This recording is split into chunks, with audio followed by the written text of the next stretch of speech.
Welcome back to Angie and Christie Right Now. Today we're thrilled to welcome a master of emotional suspense and dark intrigue to our podcast. Our guest is the Wall Street Journal best-selling author behind unforgettable novels like Jane Doe and Follow Her Down. Her gripping fiction explores the shadows of identity, trust, and revenge. And her dark and twisty stories are layered with wit, complex characters that Angie and I can assure you keeps readers turning pages late into the night.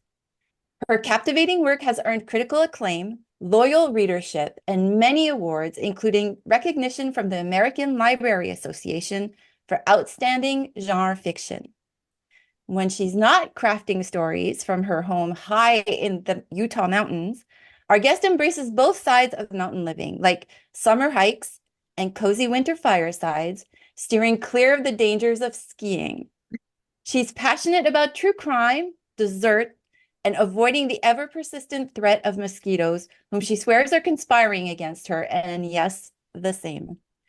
We're so excited to dive in her journey from the plains of the Midwest to best-selling acclaim, the inspirations behind her psychological thrillers, and how she built such unforgettable protagonists. We are honored to welcome Victoria Helen Stone to our podcast. Victoria, thank you so much for coming on today. Thank you so much for having me. I love that you're both hosting. It feels like a little party. Yes, it is. It And we're is. gonna have fun. That's our aim, anyways, to have fun. But is there anything that you'd like to add to the biography? No, I guess the only thing is that Bald-Faced Liar is my 10th suspense. So it's kind of a, good anniversary. Congratulations. Thank That's you. fantastic. Yeah, and they're all like amazing. So fantastic. And just from the beginning, let's just put it out there. You've also written romance. So that's incredible. Your career as a writer is just an envy for me and Angie. It's I know, right? fantastic. Yes. Congrats. Amazing. Thank you. Thanks. So with all our authors, we always start the podcast with, how did you know you wanted to be a writer? For me, I grew up very poor with a single mom, and we really didn't have much of anything, but my mom loved reading.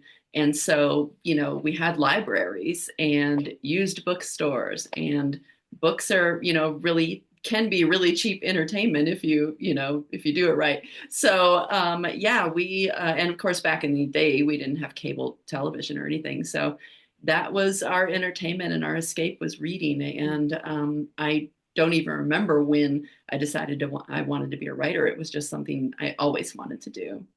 Oh, I love that. And it's actually within our podcast, it's rare that we have someone like you who tells us from the beginning that they knew they wanted a writer. So that's very exciting. So how did it all start? I started writing my first book when I was about maybe 15. I'm not sure, just, a few chapters, and then it petered out.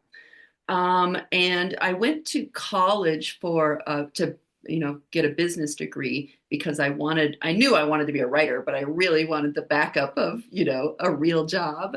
So I just always had planned on, okay, I'll work, in the financial industry and write on the side. And then when I got pregnant with my first son, we decided that I would stay home, and that was when I really started writing in earnest. And I wrote a few books that never got published, but they got me an agent out of the slush pile. So yeah, that was how it started. So when you first started writing, what genre were you writing in?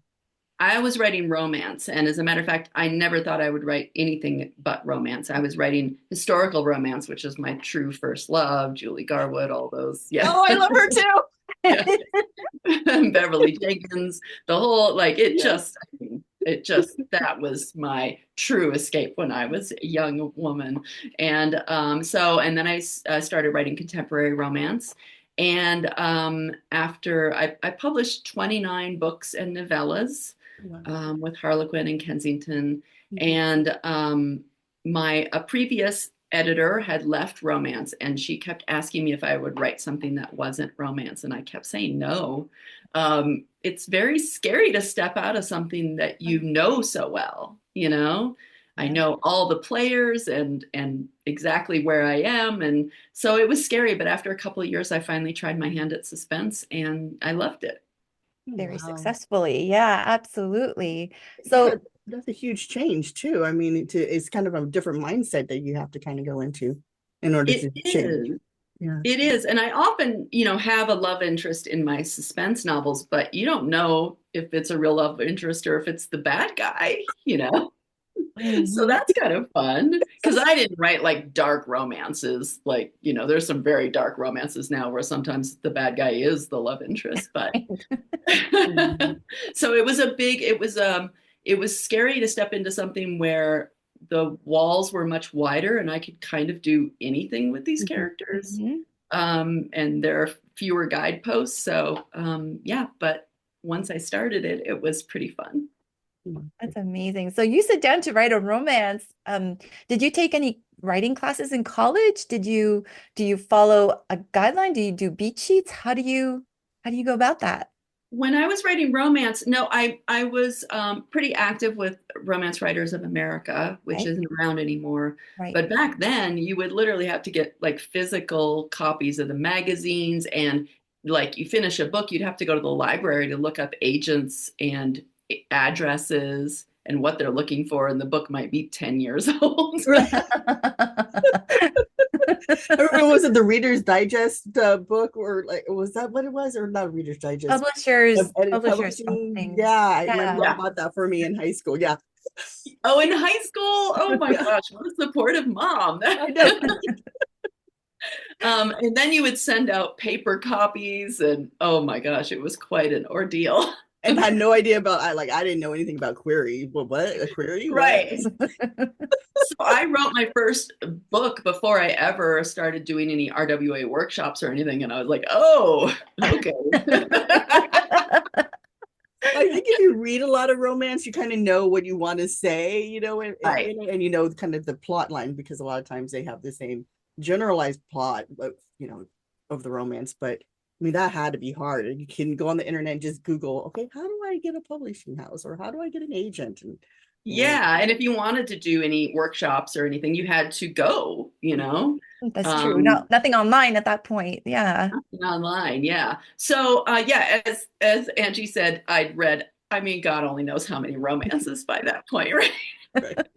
As any romance writer has thousands. Thousands, yes. So so I sort of, was learning as I write. And I think that's a difference nowadays with self-publishing. You can write a book or two and feel like they're great and put them out there. Mhm. Whereas back then, it was practice. My first, I think, 4 books have never been published. But it was good, you get better, hopefully, with every book. And then I won the Golden Heart Award for a historical Oh, romance, wow.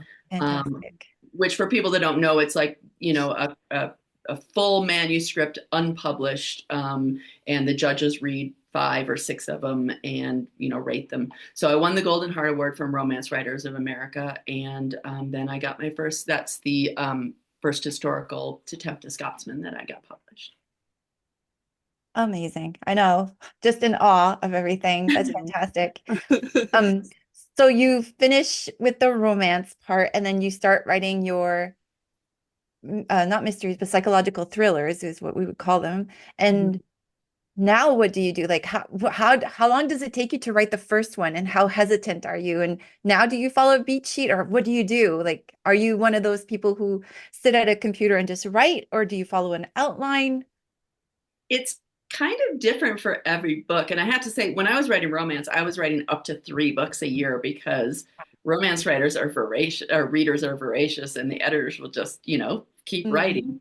So now I'm only writing 1 book a year, which is very luxurious. It's so nice to take a little time in between books. But so your publisher wants to know what the book is going to be about before they give you the okay. And they have to work on the back cover copy, that kind of thing. So I'm naturally a pantser. I write by the seat of my pants. That's how I love writing. But I have to write outlines now, and I hate it. But when you get to like chapter 7 and you sort of go, oh, what was I thinking I would do here. It's so nice to have an outline and go, oh, there it is. So I've grown up a little. I do appreciate the outline now. Do you stay true to the outline, or does it kind of divulge a little bit? I stay fairly true until the end, and oftentimes I don't know how the ending is going to work out until I get there. And I do write from point A to point Z. I go straight through from chapter one. And for me, I love getting to know the characters in the first chapters, and then you go, maybe she would react this way instead of this way. So it's a little bit of a blend. Do you know who the bad guy is in the beginning, or is that someone that, as the character gets to know what's going on, the killer kind of makes himself known, or the bad guy makes himself known? 90% of the time, I know who the bad guy is. With my latest book, I actually wrote the entire book and sent it to my editor. And then I was at Thriller Fest at a workshop, and I went, wait a minute, I know how I could make this better. And I switched up the whole thing and had to rewrite it in, a couple of weeks' time. So it depends. Wow. That's so cool. That made the cost of Thriller Fest worth it, just that one workshop. That's amazing. So, because our in-house pantser is Angie. Yeah. I'm the compulsive outliner. But yeah, like to me, it's always a thrill to hear pantsers say, like, I don't really know how it's going to end. And I find that fantastic because as an outliner, I would be going like 15 different ways and 250,000 words before I actually knew where I was going. So that's amazing. Yeah. So There's something about the subconscious that oftentimes I'll, get toward the end of the book and I talk to my editor or my agent, and she'll say, well, you already laid the groundwork for this to happen. And I'm like, oh my God, I did. Like I put all these threads in here without really even thinking about it. I don't know if that happens to you, Angie. Yeah, I think because like you said, it makes sense for when the character is investigating, they find different things that are leading in a certain direction.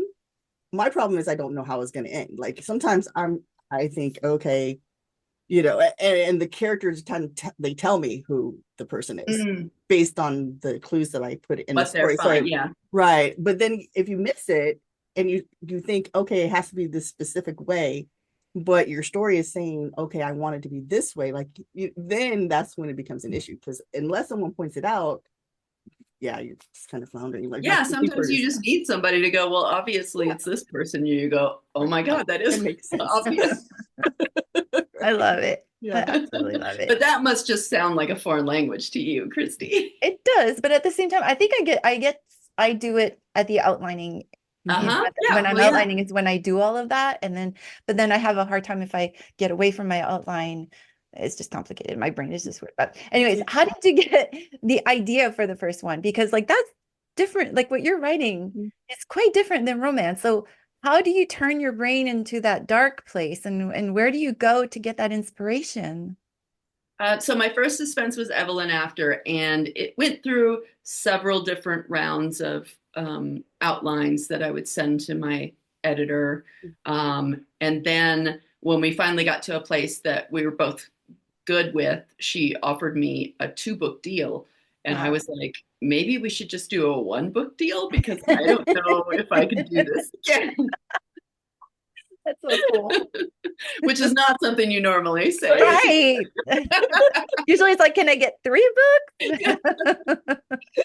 So, but like I said, it was a little bit scary to have all these open parameters because in romance, you can have the characters make big mistakes or do bad things, but they have to be redeemable always, because you want to be rooting for the relationship. You want them to end up together, and you want to think it's going to work and it's going to be healthy. So when I started writing Evelyn After, there was this moment of thinking, like, I can have them do anything in the name of like saving their own life, or if they're in danger, they could do some really bad things. And you still want them to survive the danger, right? There's a bad guy after them. So so it was a long process of figuring out exactly how far I could push it and how to wrap everything up and how to lay, because in romance you have like misunderstandings, right? Or Yeah. miscommunication. And in suspense, it's the same idea, but there are red herrings or different narratives or things you're finding out that may be related or maybe not be related. So yeah, it was an evolution for sure. Had you read that genre before you started writing it? Like, did you? Yeah, when I'm writing a genre, when I'm actively writing a book, I try not to read something that's in, the same genre because I don't want that in my head. I don't know if you guys feel the same way. Yeah. And so I love scary books. Like those are my go-to. And even when I was young, it was always romance and like horror or suspense or thrillers, because I feel like there's two sides of the same coin. Like two very basic drives in life are to A, survive, and B, to pair up, just in general, not for everybody, but in general, that's what mammals do, right? Yeah, no, it's true. Right. So it really felt like, they're two very urgent drives. So I'm still tapping into that with suspense. So it wasn't something you had to seriously research for the very first time when your editor asked you to write it. It was something you were already familiar with then. Yeah, exactly. And I love horror. Now I read a lot of horror because I'm writing suspense. And I don't think I could ever write it, but who knows? Maybe an old editor will talk me into it over a period of years. Right. Oh, I can see how you could go there. Absolutely. Some of those, I'm not a very good horror reader. I freak out and then I have nightmares. So I'm actually banned from reading it. My husband won't let me. But I can see, there were some parts of the Bald-Faced Liar that we're going to talk about a little later on that I was like, it was borderline for me. It's like, oh my gosh, this could turn really, really bad, really, really quick. Well, so yeah, because it's the psychological terror that he was. Yeah. Oh no, absolutely. Try not to spoil anything, but yeah, no. I mean, it was like there were moments because it was believable too. I think that's the worst part. Yeah, that was the worst part. That someone could do that. Yeah. The best part, but the worst part, you know what I mean? But so you've written 10 of these, and I'm just, where do you get the ideas for something like this? Like, is it just, like mine usually come in a dream? Like, are you just walking around the mountains and something pops? Do you see an image, a song? How do you come up with these? So for me, writing is very character based and very like deep point of view. So usually it's the character that comes to me first. Oftentimes just a little scene, will pop into my head. I can't even really remember. With Bald-Faced Liar, it was definitely Elizabeth, the character that She's awesome. showed up in my head. And we do a lot of road trips. So in road trip mode, I always think like, oh, I'll answer some emails or do this and that. But I'm just sort of like, okay, I'm looking out the window or listening to music. And out here in the West, especially, there's just so many, like, you're driving through the desert and there's some old town that used to exist and doesn't anymore. And I start thinking like, what would it be like if you own like the last house in that town or that kind of thing? So that's cool. I love hearing how writers get their ideas, because it's just we've interviewed how many authors now, and nobody has quite the same way of coming up with ideas, developing the ideas, and even writing. Like, it's incredible how many different ways there are of writing. It's just, I absolutely love it. So do we want to dive into Bald-Faced Liar, Angie? Yes, that character. Oh my gosh, Elizabeth. Eliza. Did I? Beth. Lizzie.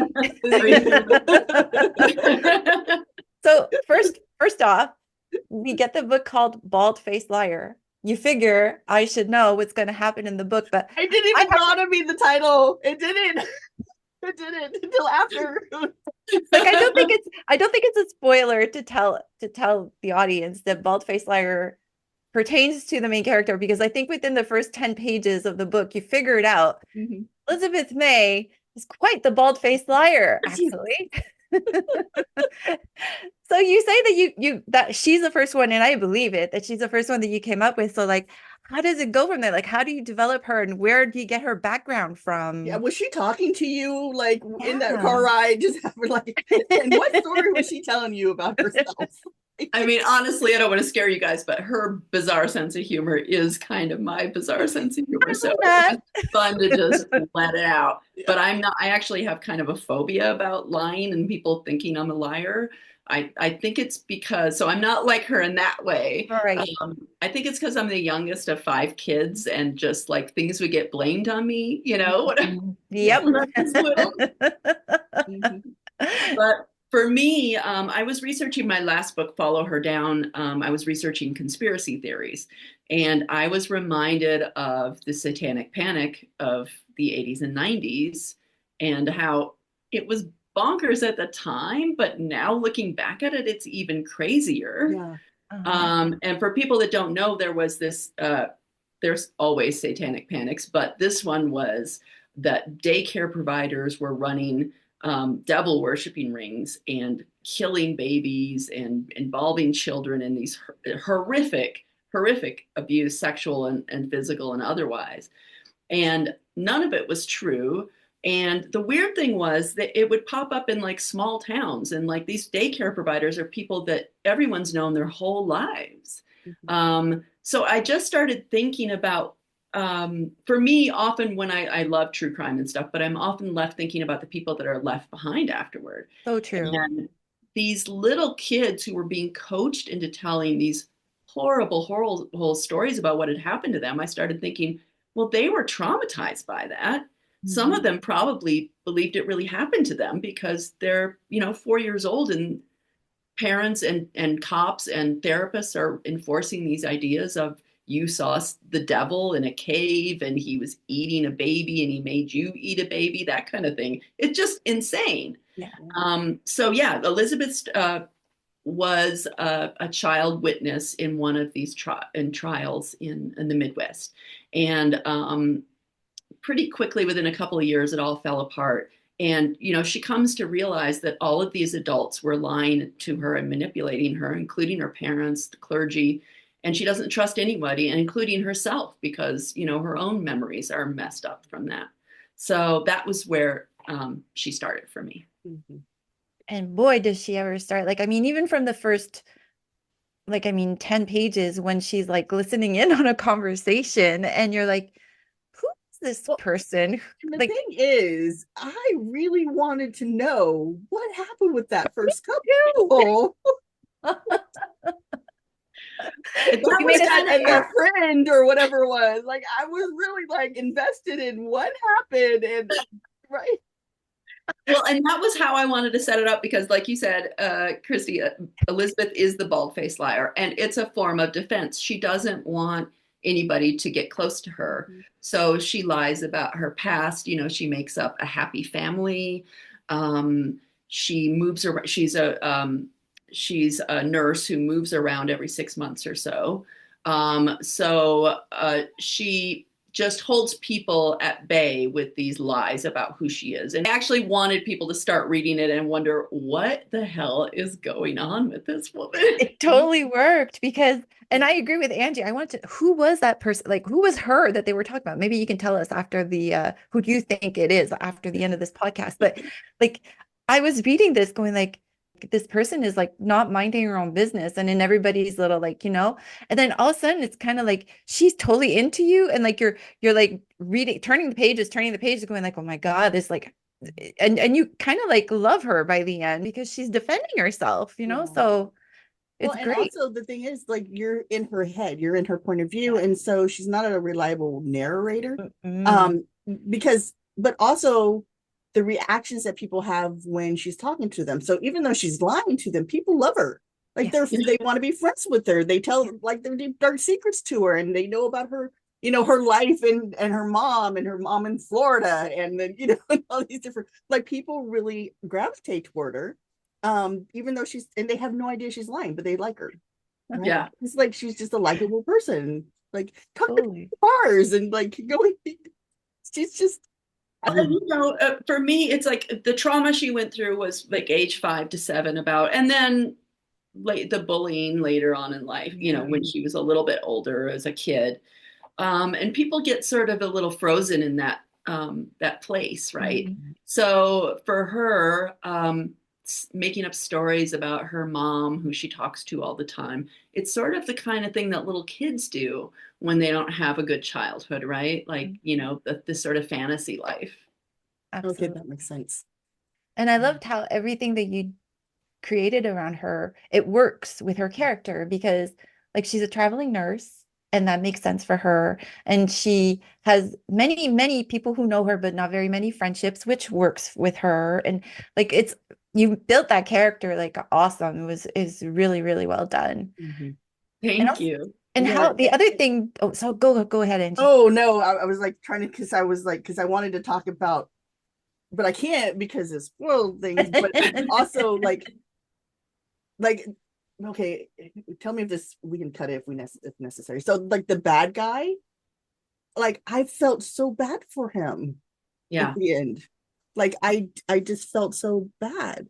Yeah. Even though he's the bad guy, you know, Yeah. he's been doing bad things, but it made sense why he was doing them in a weird, twisted kind of way.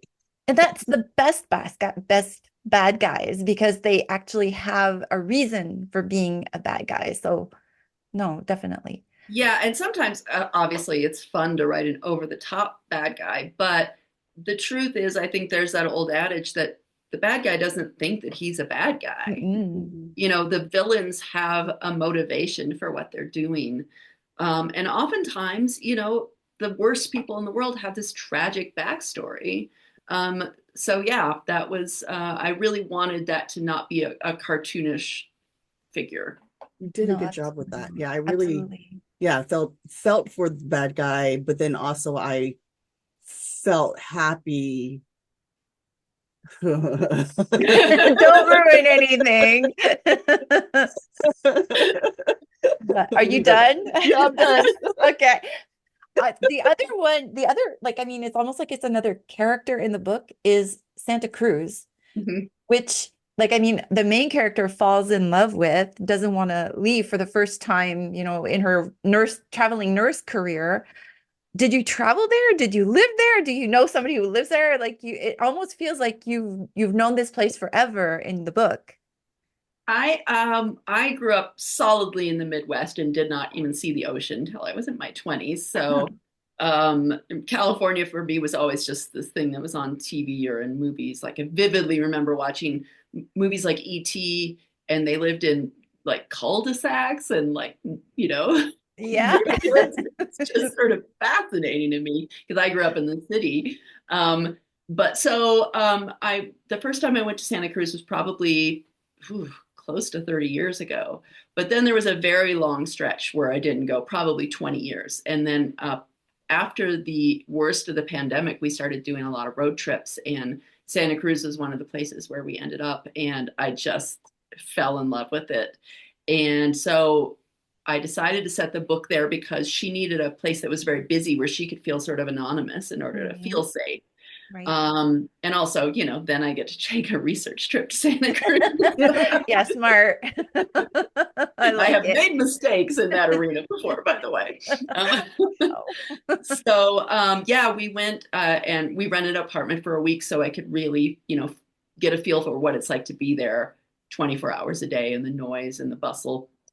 And now I really want to retire there to that area, Santa Cruz or Capitola, Aptos, that area. That's my goal now. Mm. So it just felt I'm a classic writer. I'm very introverted, which is why this three people feels like a party to me, right? I know, right? Me too. It's the perfect size. And that's why I like Elizabeth, because I am an introvert, and just seeing her, because she's really, to me, she was really brave. You know, Mhm. even though she protected herself, but she was still brave enough to put herself out there. Right, I'm not. right.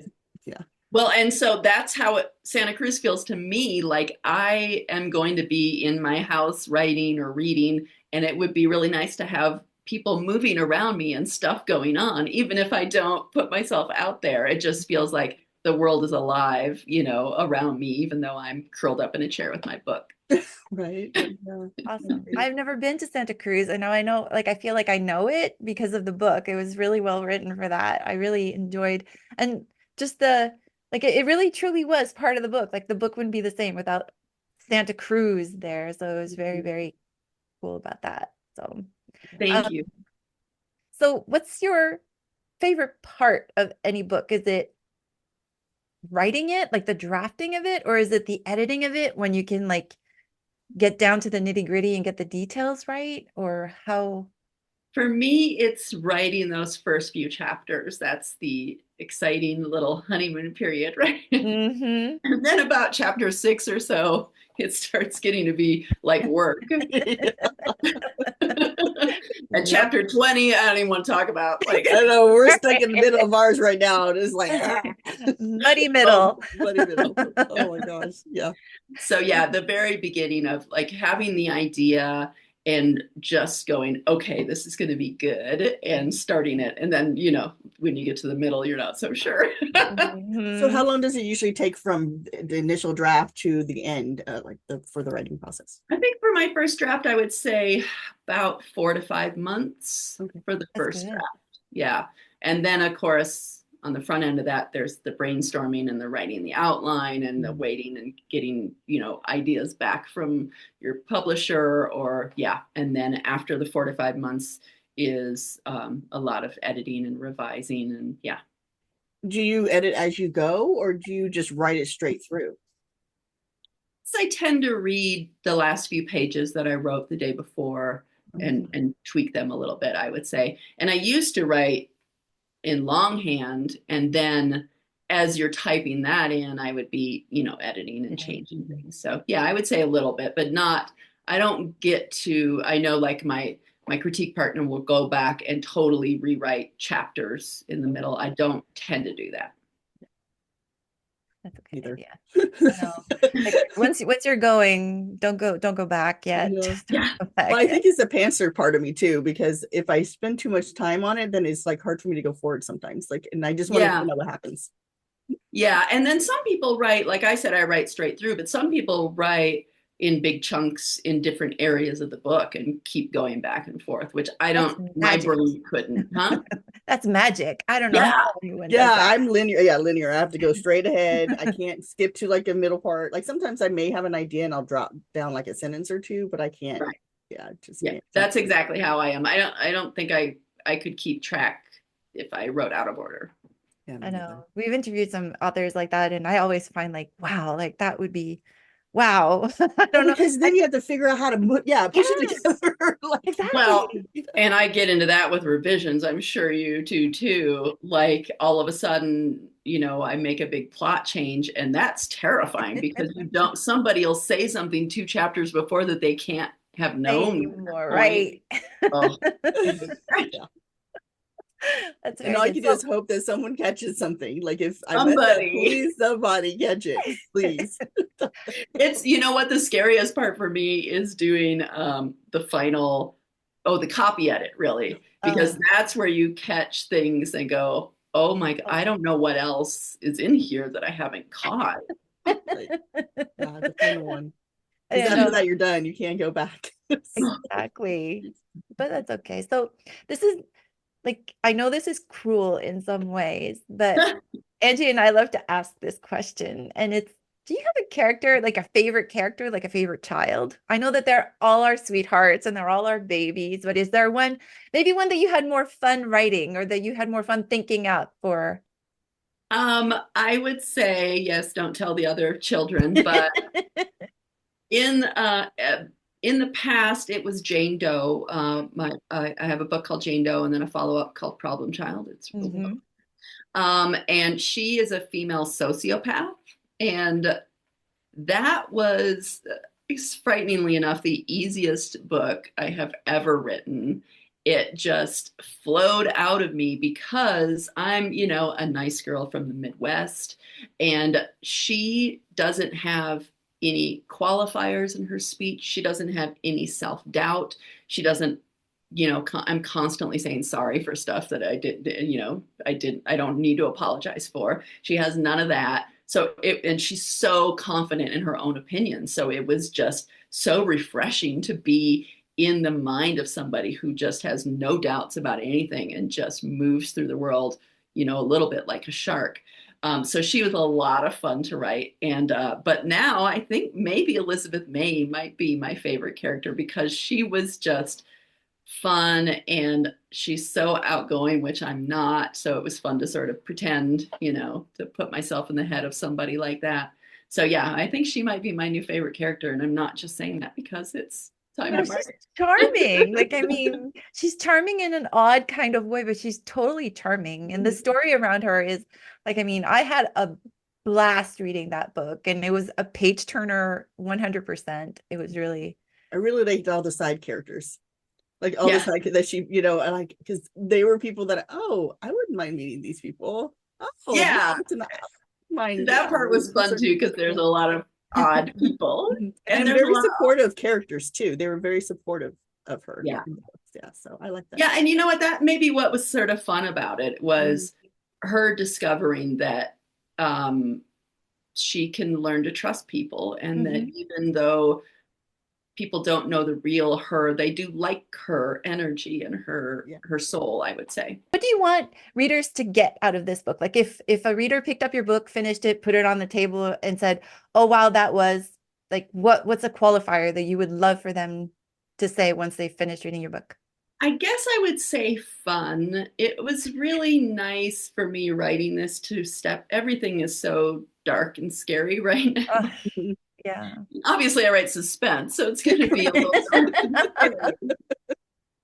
But it was nice to just totally step out of the world and have some laughs when I was writing this book. So I would hope that I bring that to readers too. You do. 100%. Absolutely. It was. I mean, for a suspense that had dark undertones, it was surprisingly cheery. I was like, oh, this is fun. I didn't come out of it, depressed or, it was But it's just the choices that she makes. Like, I'll just give two examples. Like the knife that she uses to cut, like, is a multicolored knife. You know what I mean? Like, it just gives you like a bright spot in her personality. Or like almost every night she goes to a bar and has like a different kind of drink or something. Like she's a very like, I don't know. I like the umbrella in her. Yes, like an umbrella in her hair. While something bad is happening. Exactly. And she doesn't realize, but it's great. That was fantastic. A great touch. Funny. But the one question that we're going to end on before we go to our speed round questions, I love asking this question because like we get all sorts of answers and it's so special, is what's the one thing that you think you did that led to your career today? Like if you could like pin it down on one thing that you think you did that was the most important thing, what would that be? Aside from just reading a lot when I was young, I think it was I write a book and then I don't get stuck on that. I start a new book.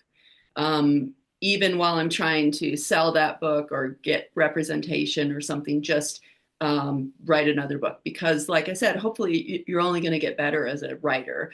And months later, if that book doesn't sell, you have a new book and you have something to focus on. So it's easier to keep going.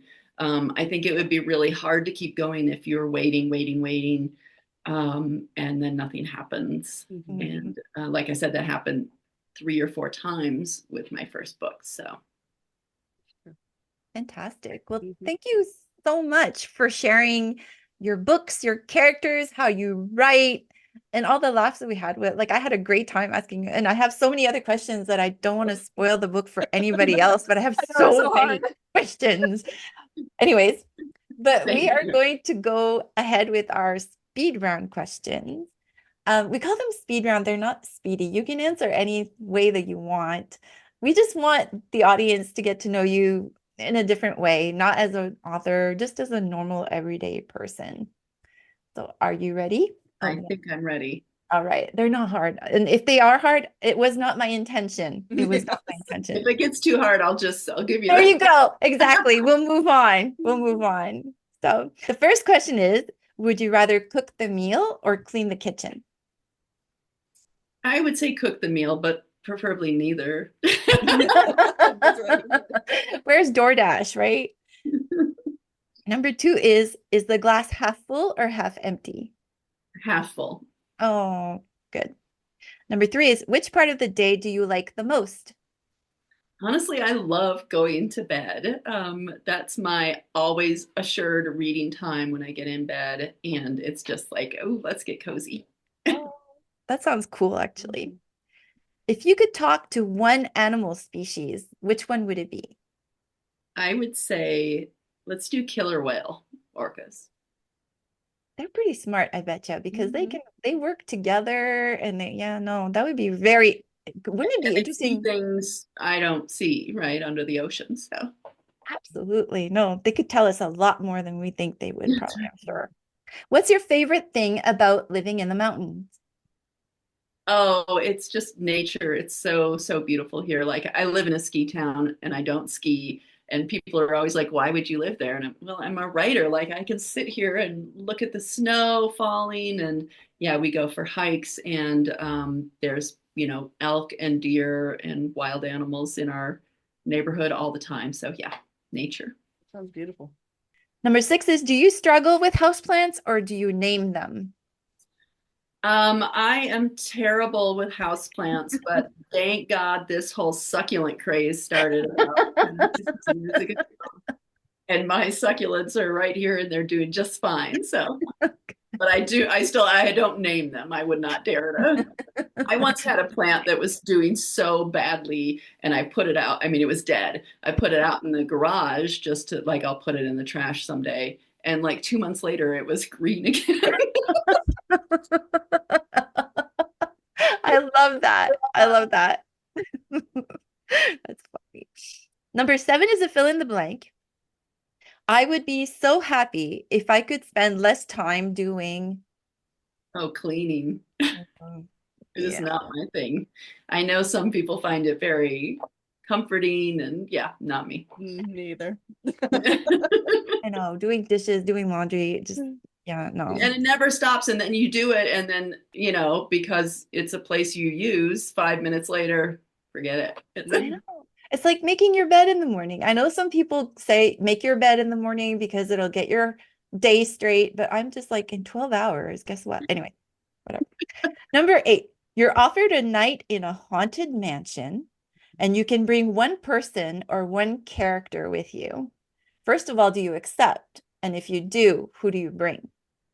I would accept, and I would definitely bring Jane Doe because she's not afraid of anything. That's a great one.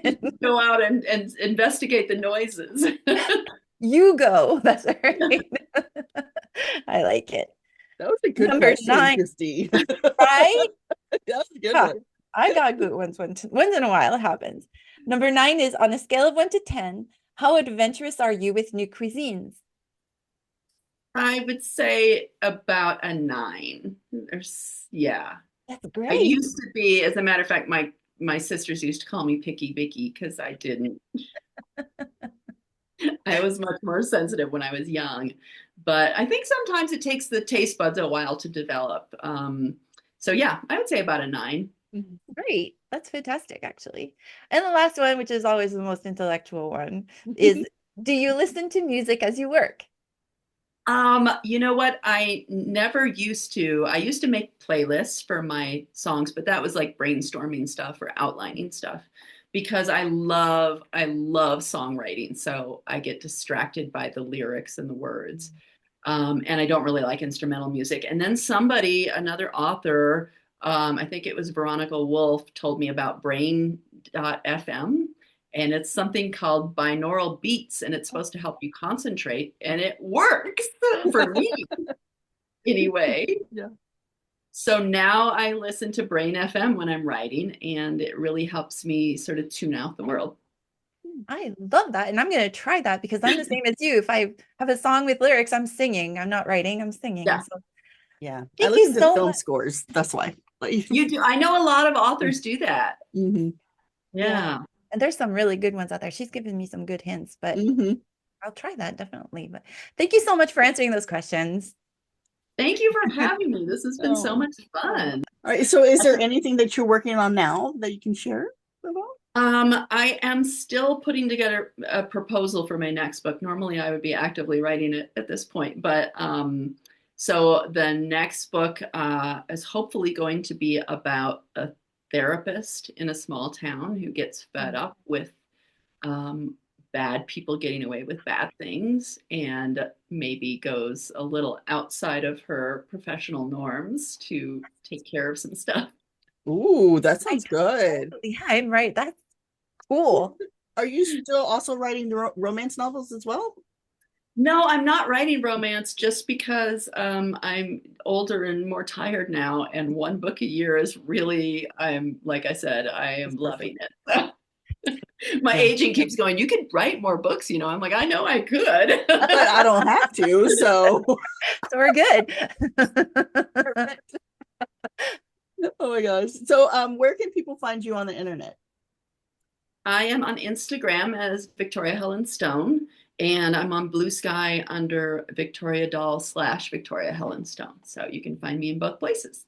Right on. Okay. And Bald-Faced Liar, Bald-Faced Liar comes out. It comes out June 1st. Oh, June 1st. Yeah, and it's good, everyone. So definitely get it.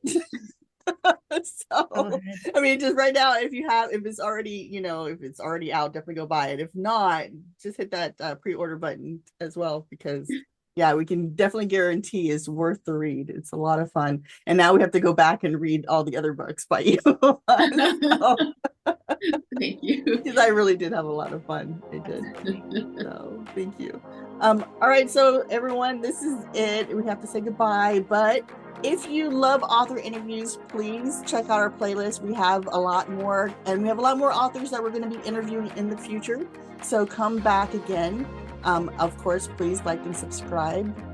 That way you can, keep us going with the algorithm. And we just want to again thank Victoria Helen Stone for coming on. We really appreciate it. It's been so much fun. So thank you for coming on. Thank you for having me. This has really been a blast. Awesome. Yeah. And let's say bye, everyone. Bye until next time.